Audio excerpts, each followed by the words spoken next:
And I'd like to congratulate Janine and her whole family. And we have Christine with us, and Alex, I know, is in a very, very important place right now.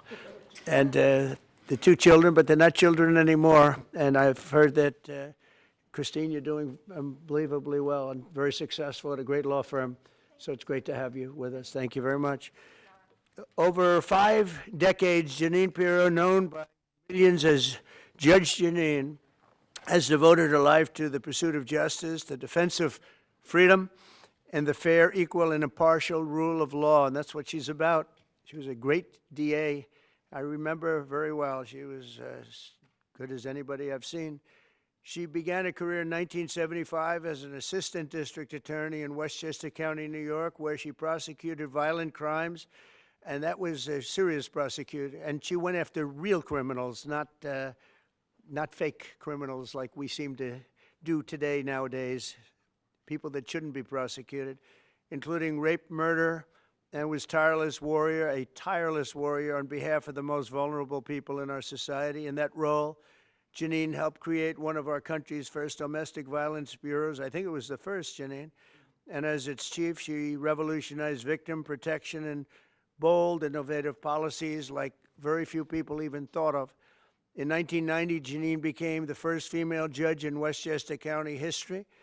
And following the year, and by the way, very distinguished, had an unbelievable, distinguished career. And in the following years, she presided over numerous complex criminal cases. The reason they were complex is that other judges were not able to understand them. They were called the complex cases. My sister had them too. They always used to give her the complex cases because other people didn't understand them, including high-stakes felony narcotics trials. Her outstanding judicial record earned her the honor of being named the #1 judge in 1990 by the Independent Fund for Modern Courts. That's nationwide. Outstanding judge. The following year, Judge Janine was elected Westchester County District Attorney, became the top prosecutor for a jurisdiction that included some of the largest suburbs in New York City, including Yonkers and White Plains. It's a big deal.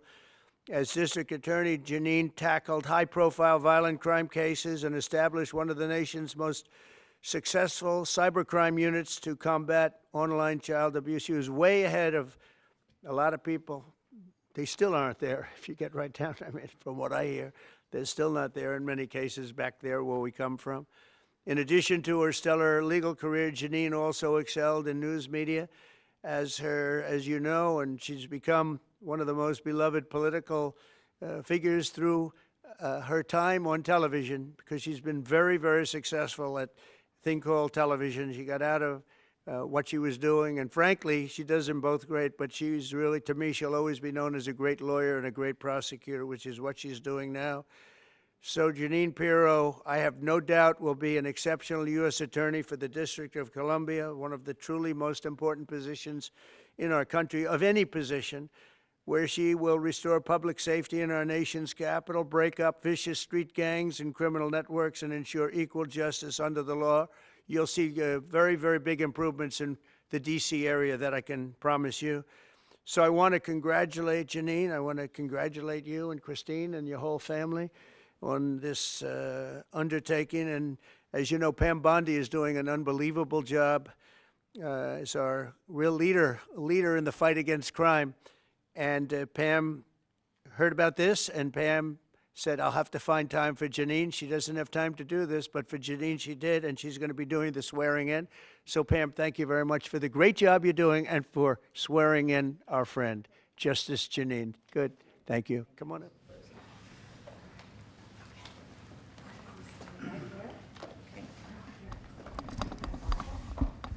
Oh, you're there. There we go. I do solemnly swear I, Janine Pirro, do solemnly swear that I will support and defend the Constitution of the United States that I will support and defend the Constitution of the United States against all enemies, foreign and domestic, against all enemies, foreign and domestic, and that I will bear true faith and allegiance to the same, and that I will bear true faith and allegiance to the same, and that I take this obligation freely and that I take this obligation freely without any mental reservation without any mental reservation or purpose of evasion, or purpose of evasion, and that I will well and faithfully and that I will well and faithfully discharge the duties of of the office upon which I am about to enter. the office upon which I am about to enter. So help me God. So help me God. Congratulations. Thank you.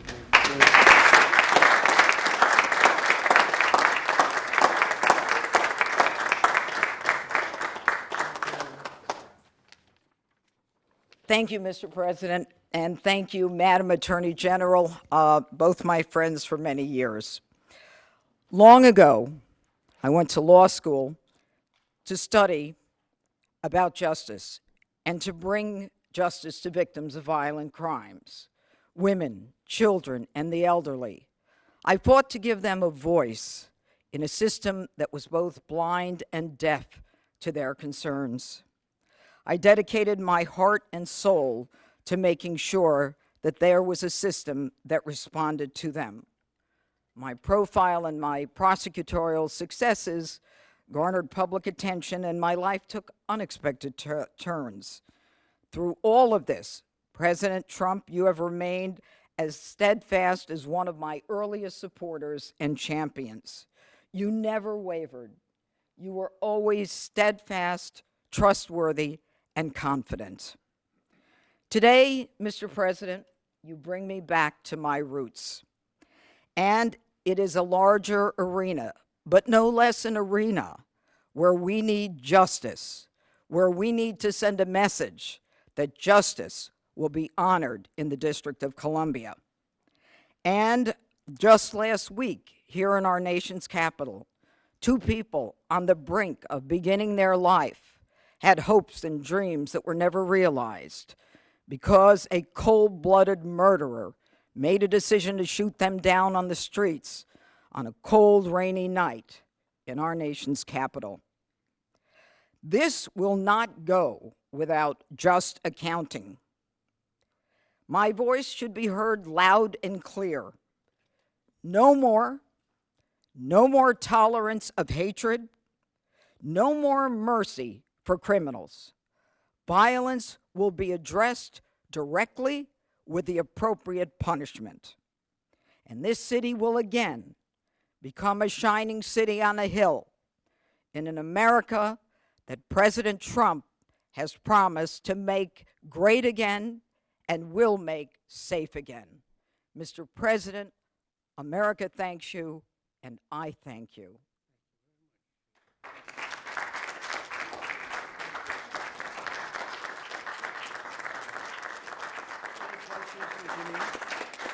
Any questions? Oh boy.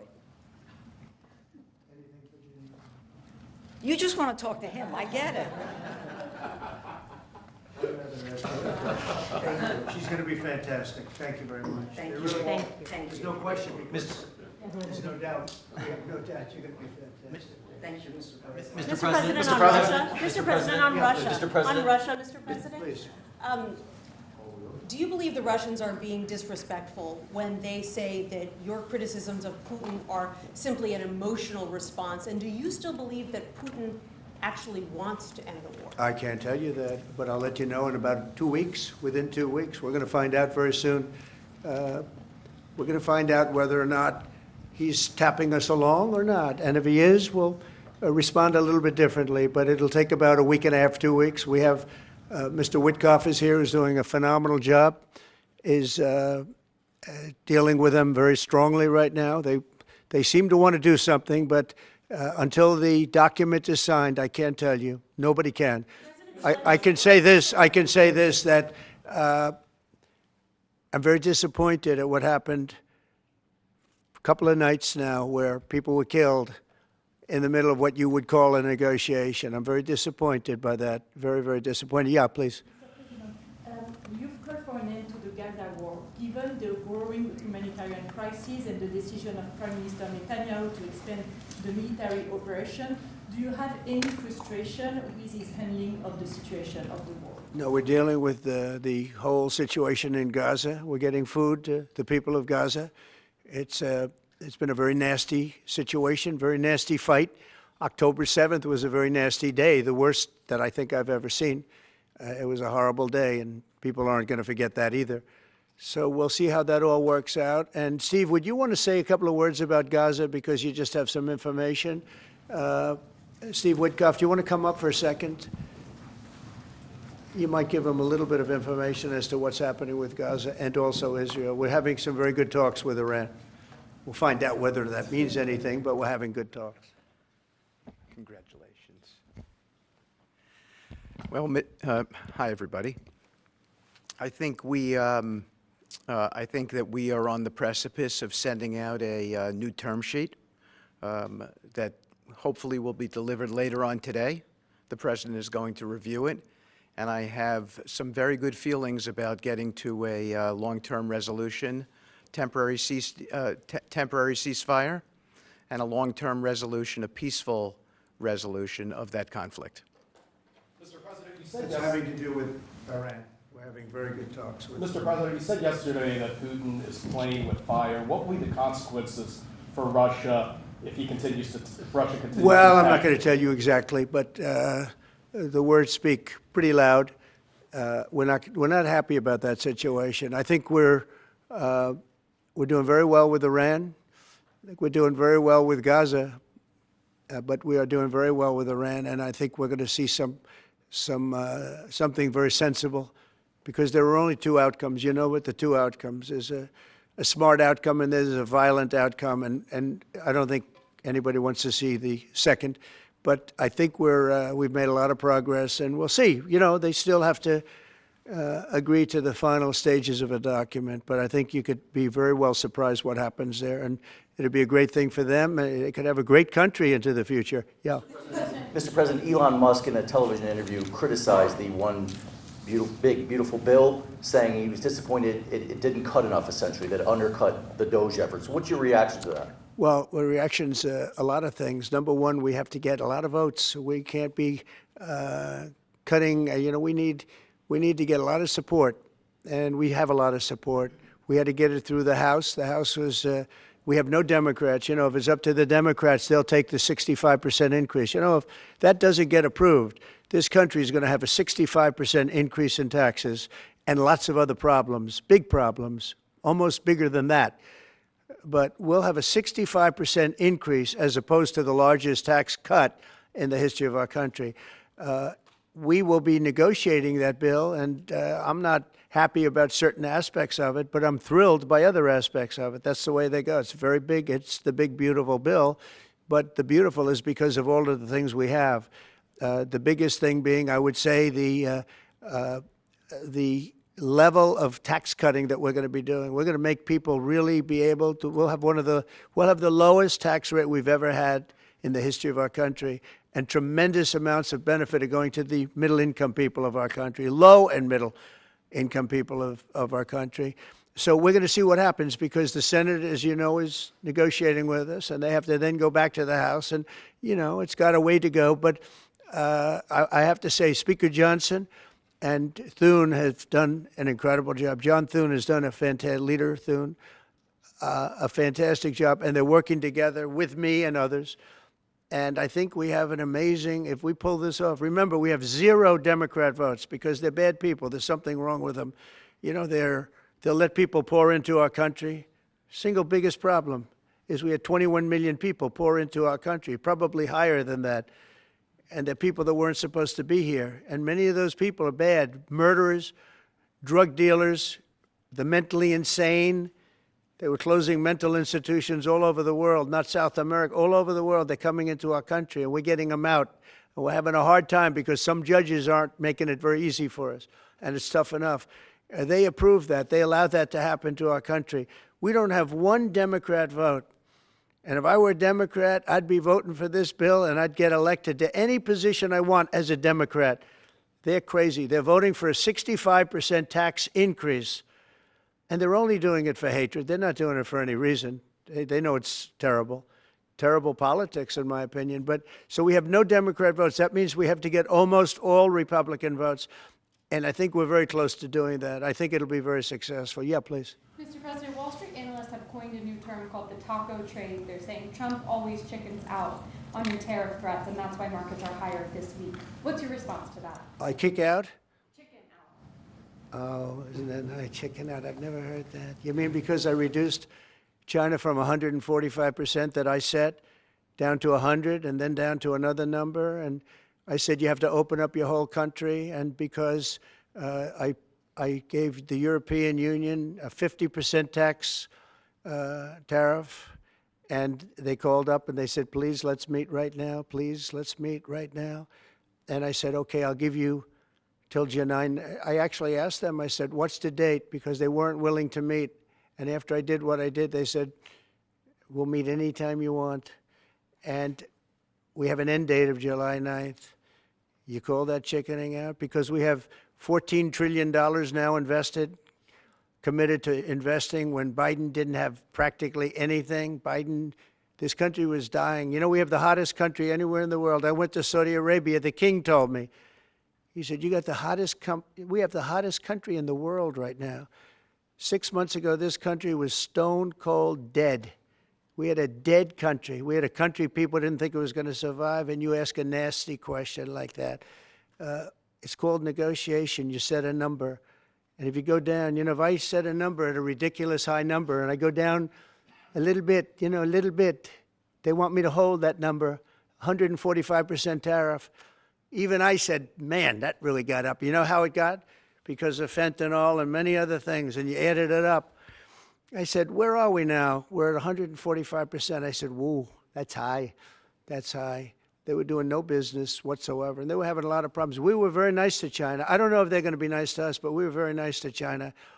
And in many ways, I think we really helped China tremendously because, they were having great difficulty because we were basically going cold turkey with China. We were doing no business because of the tariff, because it was so high. But I knew that.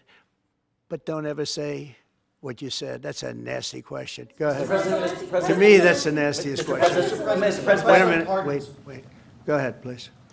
President Zelensky says he's ready to sit down with you and Vladimir Putin in Geneva, and it sounds like General Kellogg is working on preparations for that. Are you planning to sit down with the two of them? Well, I will if it's necessary. It takes. We have to. I think at this point.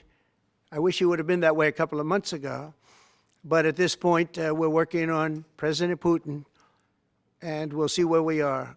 I think we're doing fine, but we'll see. I don't like what's happening. That's one thing I'll say. I don't like when I see rockets being shot into cities. That's no good. We're not going to allow it. You've always said that the war never would have started if you were Would have never happened, and it yet didn't he happen. doesn't seem willing to do anything that you want him to do.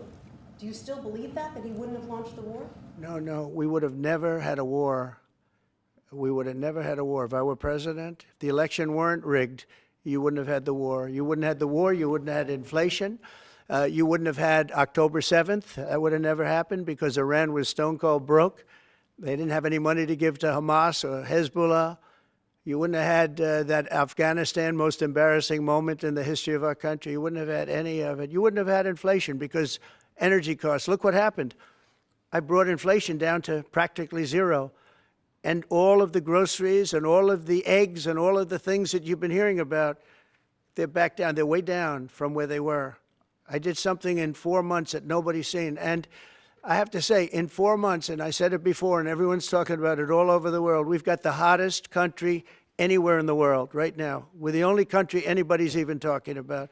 All right, please go ahead. What stopped you from imposing new sanctions on Russia? Only the fact that if I think I'm close to getting a deal, I don't want to screw it up by doing that.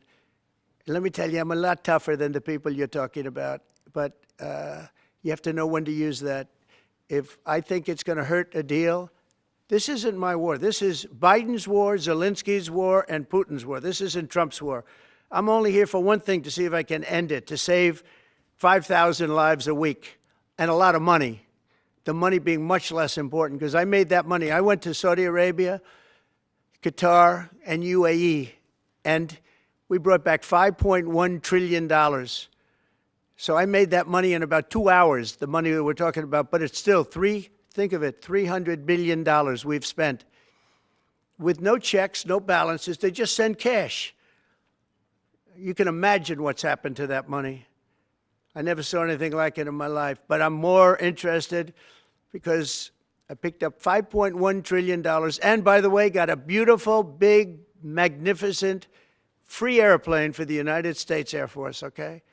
Very proud of that, too. They tried to say, oh, it's Trump's airplane. Oh, yeah, sure. It's too big.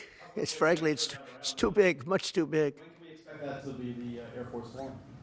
Well, it's here already. Yeah. It's in the country. It's being refitted for military standard. How much will it cost to refit it? Oh, I don't know. Whatever it is, a hell of a lot less than building a new one. We're waiting too long from Boeing. Boeing has got to get its act together. Yeah. Sir, on Nippon Steel, this arrangement that was just announced in the Yeah. golden share, is that an arrangement you would consider for TikTok as well?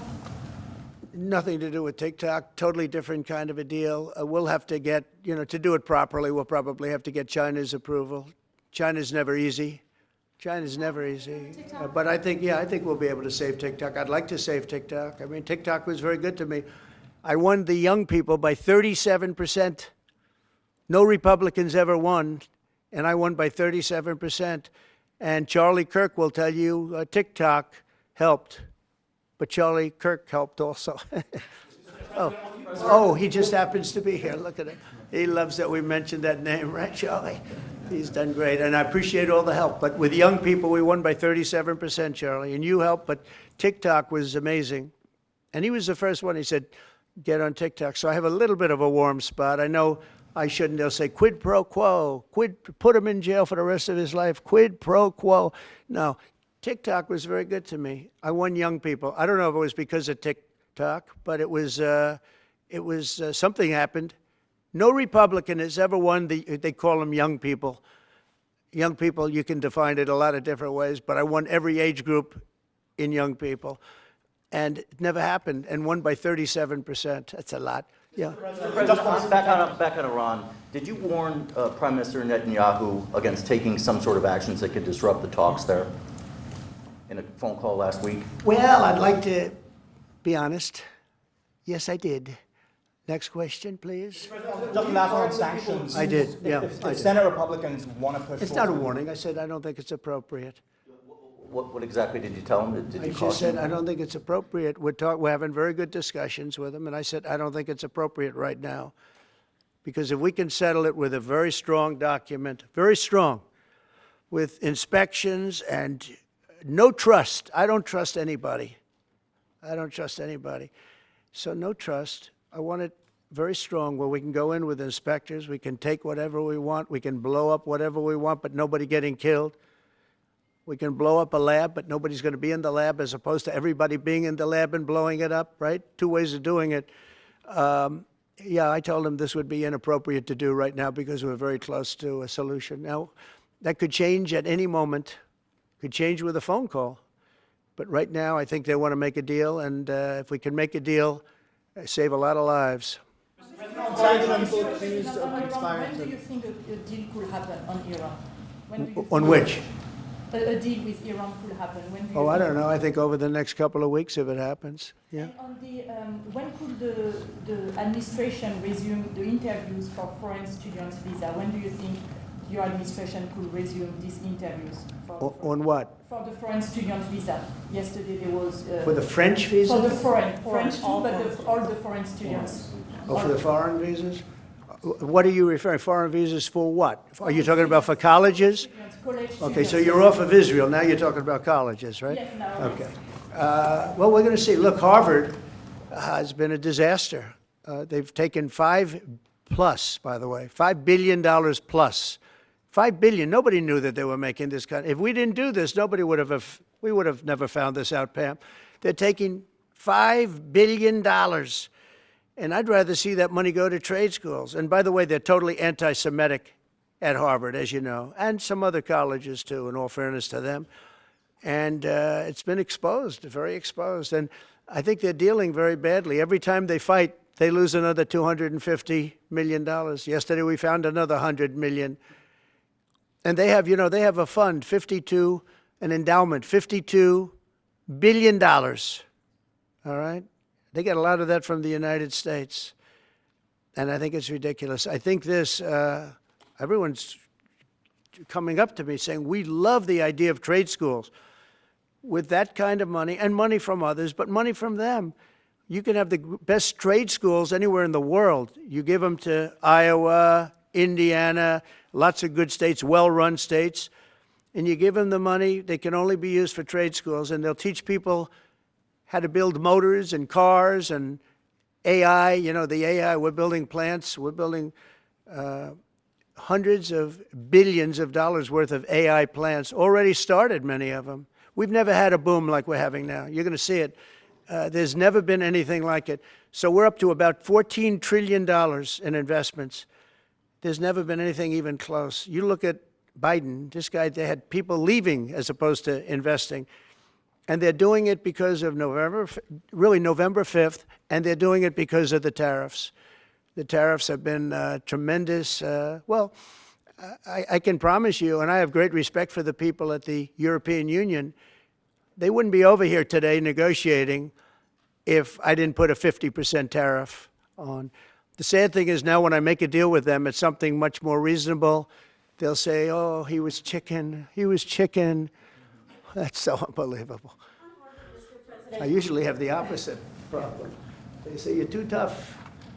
Mr. President, on Harvard, there were some Jewish students protesting on campus yesterday. They said they don't want you making these huge cuts, cutting off student visas to Harvard in their name, because they feel Harvard like it has makes to them show more us. of a target. Okay, Harvard has to show us their lists.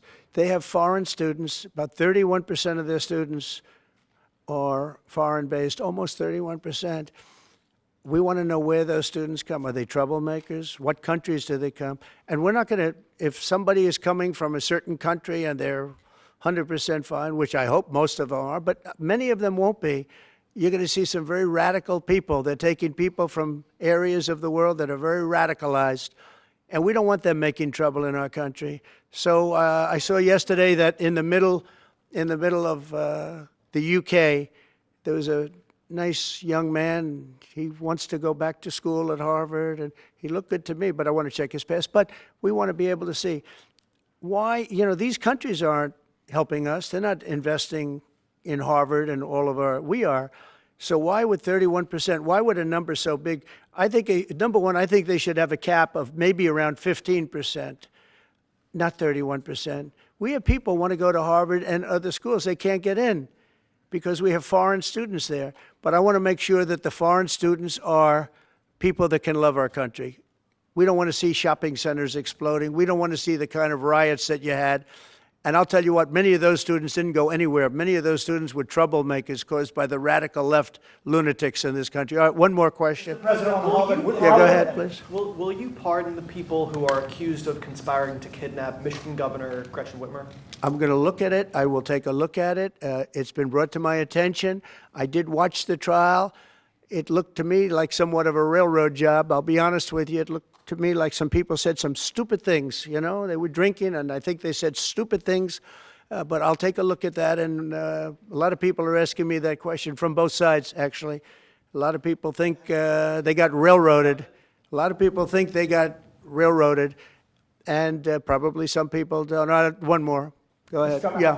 How will the confrontation with Harvard end? Do you foresee? I don't know. I don't know. Harvard's got to behave themselves. Harvard is treating our country with great disrespect, and all they're doing is getting in deeper and deeper and deeper.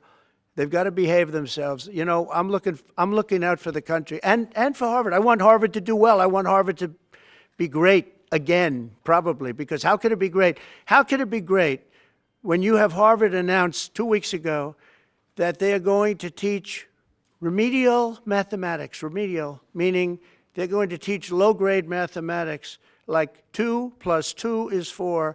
How did these people get into Harvard if they can't do basic mathematics? How did they do it?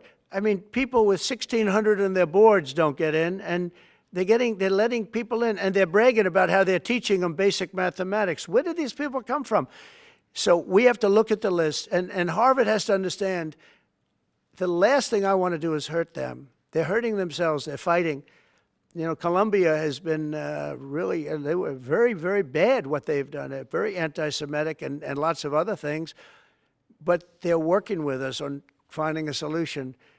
And, you know, they're taking off that hot seat. but Harvard wants to fight. They want to show how smart they are, and they're getting their ass kicked. Thank you very much, everybody. Thank you, guys. Thank you, guys. Excited right back out this summer. Thanks, guys. Thank you. So great. You are so great. Thank you. Good luck, everybody.